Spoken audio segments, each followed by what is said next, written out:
Hello everyone, Exio here and welcome to the channel. Mecha Break has officially launched with the release of Season 0, and I hope those who have managed to find time and play it have enjoyed it. With the release came along a bunch of new combat features we have not seen before. This video will aim to go over the general details about what the combat changes we have received in Season 0 and how potentially they can impact the game. So, without further ado, let's get straight into it. So, the first new addition that we have seen is the melee combo reset. What this means is that for those that are playing melee units, if you kill an enemy with a melee weapon, your chain gets reset back to your basic one hit.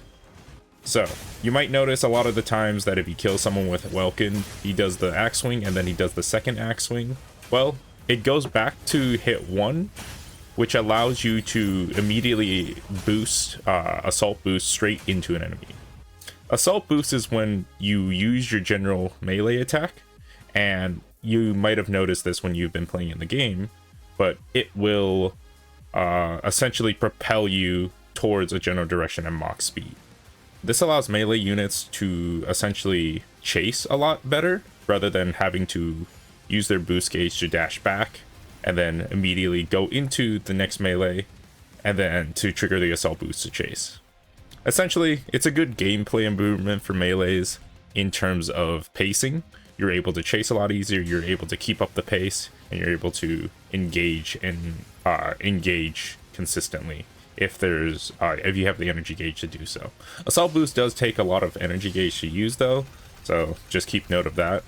But another good thing is with the combo reset, units like Stellaris, who heavily relies on the inputs that you do with your first and second melee weapon, you'll be able to actually combo these into units a lot easier, as you'll know which part of the combo chain you're in at all times, as it will always reset to 1.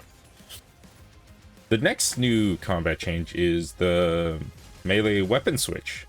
So, as I mentioned before with the assault boost, when you use your melee weapon to attack, it will, if you just do the basic single input, it's going to launch you forward in the direction, and if you're locked onto a target, it's going to launch you towards that target at Mach speed.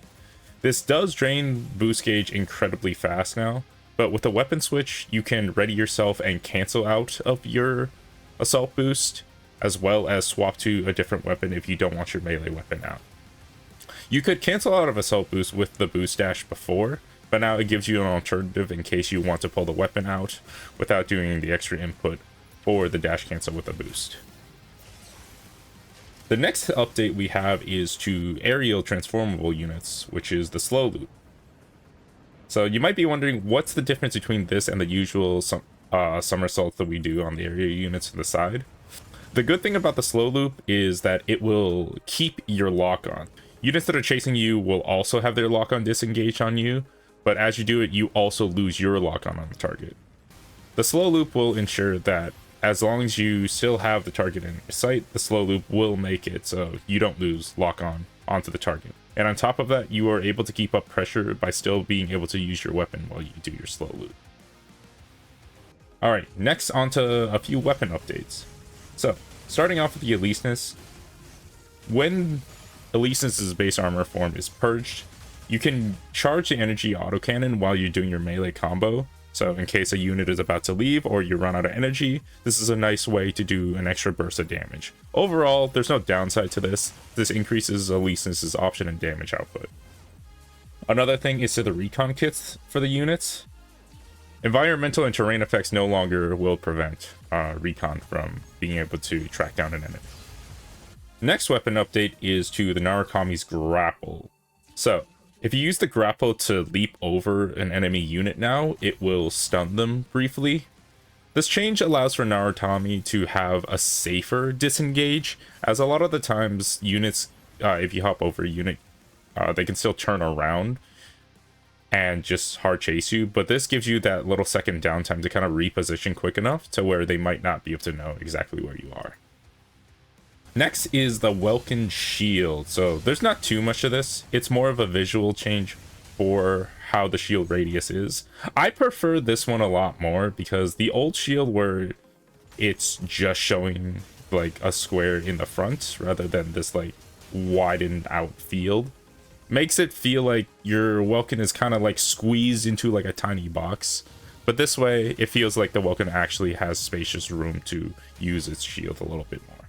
Alright, next is the Inferno's booster kit. So, the booster kit that the Inferno has now grants immunity to immobilization and stagger. This is going to help Inferno a lot in certain situations where, especially if you're like getting chased down by melee targets, when you have this up, you're going to get away a lot easier. Whereas before, you might get stunned and comboed into a couple things, but this way you're a little more consistent and knowing the booster kit with the extra energy regen to get out of situations. And then the last one is very similar to what the Inferno had. So Lumine's Jetwing can now be activated while staggered and immobilized. So I think they're trying to give units a way out of melee or just stagger in general. Tricera is also receiving the same thing for when he enters his turret form. So activating any of these abilities will basically break you out of stagger. And then the final thing to note is environmental effects. So this is going to be huge. With the launch of Season 0, we're going to have different environmental effects. You might have seen Poseidon's Armory, which is an underwater-based map as well. So the environments we're going to have now include aquatic, lunar, and space. So lunar is our typical ground maps that we've seen, with aquatic obviously being underwater, and then the space environment. Each environment will go... each unit will have their own specialties within an environment. You'll notice on the bottom right that they have specified attributes and environmental advantages depending on where you will end up being. Certain stat boosts will also be increased depending on which map environment you are in. For example, when you're in the aquatic environment, units underwater will have their speed, evade range, jump height, ascend speed, knockback range, as well as ballistic and energy weapons reduced. So this is a heavy impact to aerial based units. So units like your Falcon, units like your Sky Raider, they're going to have a severe disadvantage in underwater combat. And you also can see aerial strikers will lose the ability to transform. So if you're playing on a map like Poseidon's Armory, you could probably still run the units, but depending on how the map layout is, in terms of underwater, you're going to have your damage and your speed significantly reduced, which is the primary feature of these units, so I would not recommend using them in this environment. Whereas if you're on a space map, for example on the moon, strikers will gain increased speed, evade range, jump height, ascend speed, and knockback range. In this specific case, fast units will be even faster. Strikers like Falcon and Sky Raider, again for an example, you'll be able to have an increased speed with evade range, which is two of the primary keystones for units, aerial units. So they might be much better on this map than they would in the aquatic. As you select a map, you can view the map details in the main menu, so you can see what environment and what stat boost it contributes to those environments as well. So that is it for the general changes of the Season 0 combat. Overall, I think it's a good improvement. A lot of the gameplay changes they have implemented into the game, I would say, are pretty good. They're more for versatility and combat options more than anything, but I don't think they would make anything exceptionally broken. I feel like for those that are good with their units, they can take advantage of these combat changes a little more to keep up with their gameplay loop. Overall, I think all of the changes are great. I will be testing them out as I dive into my stream later on today. If you have anything else you'd like for me to cover, feel free to just let me know down in the comments. Thanks for those that stopped by, and I hope you enjoy the rest of your day.